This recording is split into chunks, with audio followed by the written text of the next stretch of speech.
भैया दूज की पौराणिक कथा इस प्रकार से है। सूर्य की पत्नी संज्ञा से दो संतानें थीं, पुत्र यमराज तथा पुत्री यमुना। संज्ञा सूर्य का तेज सहन न कर पाने के कारण अपनी छाया मूर्ति का निर्माण कर उन्हें ही अपनी पुत्र पुत्री को सौंपकर वहां से चली गई। छाया को यम और यमुना से अत्यधिक लगाव तो नहीं था, किंतु यमुना अपने भाई यमराज से बड़ा स्नेह करती थी।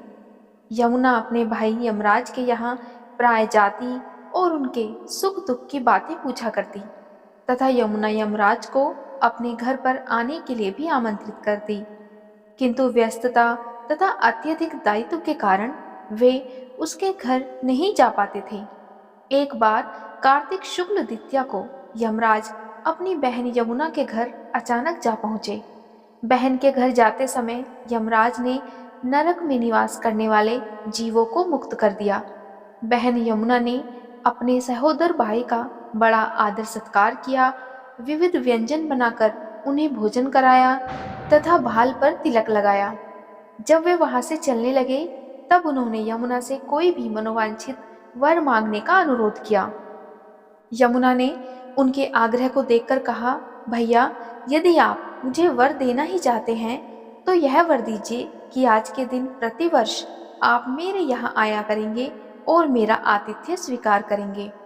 इसी प्रकार जो भाई अपनी बहन के घर जाकर उसका आतिथ्य स्वीकार करे तथा इस दिन जो बहन अपने भाई को टीका करके भोजन खिलाए उसे आपका भय न रहे।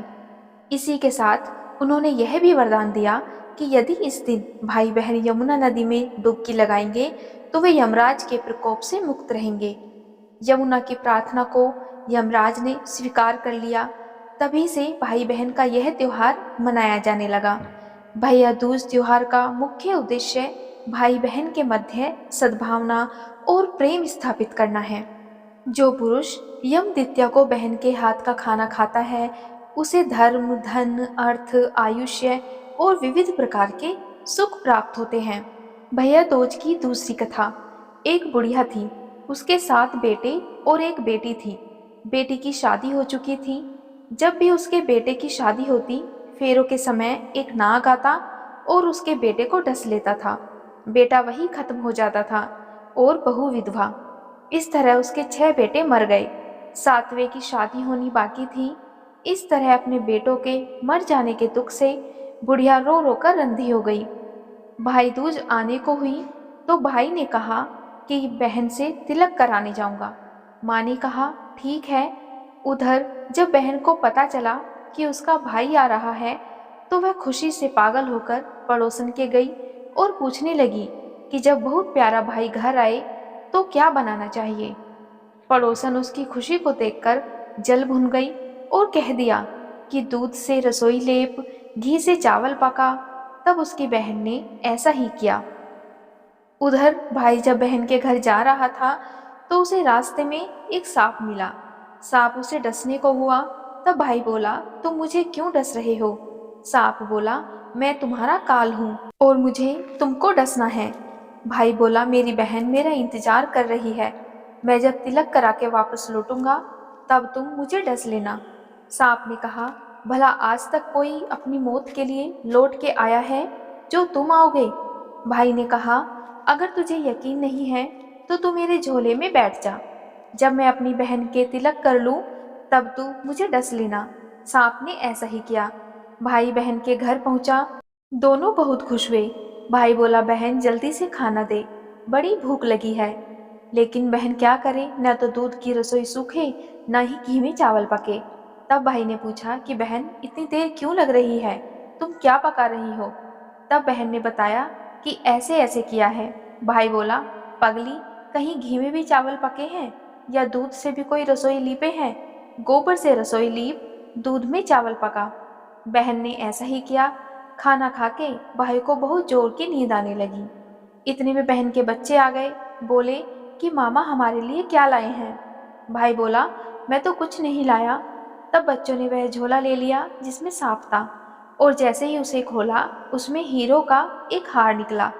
बहन ने कहा कि भैया, तूने बताया नहीं कि तू मेरे लिए इतना सुंदर हार लेकर आए हो।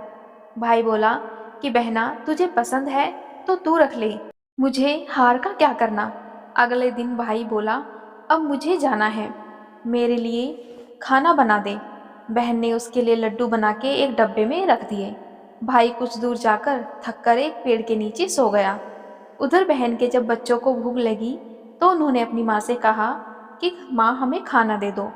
माँ ने कहा खाना अभी बनने में देर है। तो बच्चे बोले कि मामा को जो रखा है वही दे दो। तो वह बोली कि लड्डू बनाने के लिए बाजरा पीसा था, वही बचा पड़ा है चक्की में, जाओ और जाकर खा लो। बच्चों ने देखा कि चक्की में तो सांप की हड्डियां पड़ी हैं। यही बात माँ को आकर बताई तो वह बावड़ी सी होकर भाई के पीछे भागी। रास्ते भर लोगों से पूछती कि किसी ने मेरा गैल बटोई देखा, किसी ने मेरा बावड़ा सा भाई देखा। तब एक ने बताया कि कोई लेटा तो है पेड़ के नीचे, जाकर देख लो। भागी भागी वह पेड़ के नीचे पहुंची। उसने अपने भाई को नींद से उठाया, भैया भैया कहीं तूने मेरे लड्डू तो नहीं खाए। भाई बोला ये ले तेरे लड्डू, नहीं खाए मैंने, ले दे के लड्डू ही तो दिए थे, उसके भी पीछे पीछे आ गई। बहन बोली नहीं भाई तू झूठ बोल रहा है, जरूर तूने खाया है, अब तो मैं तेरे साथ चलूंगी। भाई बोला तू ना मान रही है तो फिर चल। चलते चलते बहन को प्यास लगती है। वह भाई को कहती है कि मुझे पानी पीना है। भाई बोला अब मैं यहाँ तेरे लिए पानी कहाँ से लाऊं? देख दूर कहीं चील उड़ रही है, चली जा वहाँ, शायद वहाँ पर तुझे कुछ पानी मिल जाए। तब बहन वहाँ गई और पानी पीकर जब लौट रही थी तो रास्ते में देखती है कि एक जगह जमीन में 6 शिलाई गड़ी हैं और एक बिना गढ़े रखी हुई थी। तब उसने एक बुढ़िया से पूछा कि ये शिलाई कैसी हैं। उस बुढ़िया ने बताया कि एक बुढ़िया है, उसके 7 बेटे थे, 6 बेटे तो शादी के मंडप में ही मर चुके हैं, तो उनके नाम की ये शिलाई हैं। अभी 7वें की शादी होनी बाकी है, जब उसकी शादी होगी तो वह भी मंडप में ही मर जाएगा, तब यह 7वीं शिला भी जमीन में गड़ जाएगी। यह सुनकर बहन समझ गई कि ये सिलाई किसी और की नहीं बल्कि उसके भाइयों के नाम की है। उसने उस बुढ़िया से अपने 7वें भाई को बचाने का उपाय पूछा। बुढ़िया ने उसे बताया कि वह अपने 7वें भाई को कैसे बचा सकती है। सब कुछ जानकर वह वहां से अपने बाल खुले करके पागलों की तरह अपने भाई को गालियां देती हुई चली। भाई के पास आकर बोलने लगी तू तो जलेगा, कुटेगा, मरेगा।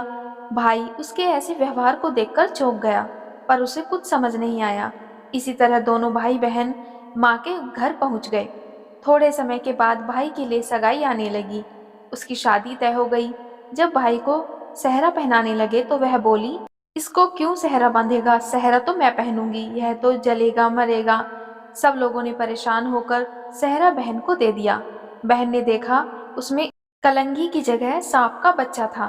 तब बहन ने उसे निकाल के फेंक दिया। अब जब भाई घोड़ी चढ़ने लगा तो बहन फिर बोली ये घोड़ी पर क्यों चढ़ेगा, घोड़ी पर तो मैं बैठूंगी, ये तो जलेगा मरेगा, इसकी लाश को चील कौवे खाएंगे। सब लोग बहुत परेशान हो गए, सबने उसे घोड़ी पर भी चढ़ने दिया। अब जब बारात चलने को हुई तब बहन बोली ये क्यों दरवाजे से निकलेगा, ये तो पीछे के रास्ते से जाएगा, दरवाजे से तो मैं निकलूंगी। जब वह दरवाजे के नीचे से जा रही थी तो दरवाजा अचानक गिरने लगा। बहन ने एक ईंट उठाकर अपनी चुनरी में रख ली, दरवाजा वहीं का वहीं रुक गया। सब लोगों को बड़ा अचंभा हुआ। रास्ते में एक जगह बारात रुकी तो भाई को पीपल के पेड़ के नीचे खड़ा कर दिया। तब बहन कहने लगी ये क्यों छाँव में खड़ा होगा, ये तो धूप में खड़ा होगा, छाँव में तो मैं खड़ी होंगी। जैसे ही वह पेड़ के नीचे खड़ी हुई पेड़ गिरने लगा। तब बहन ने एक पत्ता तोड़कर अपनी चुनरी में रख लिया तो पेड़ वहीं का वहीं रुक गया। अब तो सबको विश्वास हो गया कि ये बावली कोई जादू टोना सीख कर आई है, जो बार बार अपने भाई की रक्षा कर रही है। ऐसा करते करते फेरों का समय आ गया। जब दुल्हन आई तो उसने दुल्हन के कान में कहा अब तक तो मैंने तेरे पति को बचा लिया, अब तू ही अपने पति को और साथ ही अपने मरे हुए जेठों को बचा सकती है। फेरों के समय एक नाग आया। वो जैसे ही दूल्हे को डसने को हुआ, दुल्हन ने उसे एक लोटे में भर के ऊपर से प्लेट से बंद कर दिया। थोड़ी देर बाद नागिन लहर लहर करती हुई आई और दुल्हन से बोली तू मेरा पति छोड़, दुल्हन बोली, पहले तू मेरा पति छोड़। नागिन ने कहा, ठीक है, मैंने तेरा पति छोड़ा। दुल्हन बोली, ऐसे नहीं, पहले 3 बार बोल। नागिन ने 3 बार बोला, फिर बोली कि अब मेरे पति को छोड़। दुल्हन बोली, एक मेरे पति से क्या होगा, हंसने बोलने के लिए जेठ भी तो होना चाहिए, एक जेठ भी छोड़। तब नागिन ने जेठ के भी प्राण दे दिए। दुल्हन ने फिर कहा कि एक जेठ से लड़ाई हो गई तो एक और जो जेठ छोड़, वो विदेश चला गया तो तीसरा जेठ भी छोड़। इस तरह एक एक करके दुल्हन ने अपने 6 जेठ जीवित कर लिए। उधर रो रो के बुढ़िया का बुरा हाल था कि अब तो मेरा 7वां बेटा भी बाकी बेटों की तरह मर जाएगा। गांव वालों ने उसे बताया कि उसके 7 बेटे और उसकी बहुएं आ रही हैं। तब बुढ़िया बोली, अगर यह बात सच हो तो मेरी आंखों की रोशनी वापस आ जाए और मेरे सीने से दूध की धार बहने लगे। ऐसा ही हुआ। अपने सारे बहू बेटों को देखकर वह बहुत खुश हुई और बोली कि यह सब तो मेरी बावली का किया है, कहाँ है मेरी बेटी। सब बहन को ढूंढने लगे तो देखा कि वह भूसे की कोठरी में सो रही थी। जब उसे पता चला कि उसका भाई सही सलामत है तो वह अपने घर को चली। उसके पीछे पीछे सारी लक्ष्मी भी जाने लगी। तब बुढ़िया ने कहा कि बेटी, पीछे मुड़ के देख, तू सारी लक्ष्मी ले जाएगी तो तेरे भाई भाभी क्या खाएंगे। तब बहन ने पीछे मुड़ के देखा और कहा, जो माँ ने अपने हाथों से दिया वह मेरे साथ चल, बाकी का भाई भाभी इनके पास रहे। इस तरह एक बहन ने अपने भाई की रक्षा की। आज की वीडियो में इतना ही। उम्मीद है आपको वीडियो पसंद आई होगी। अगर आपको वीडियो पसंद आए तो वीडियो को लाइक और चैनल को सब्सक्राइब जरूर करिए।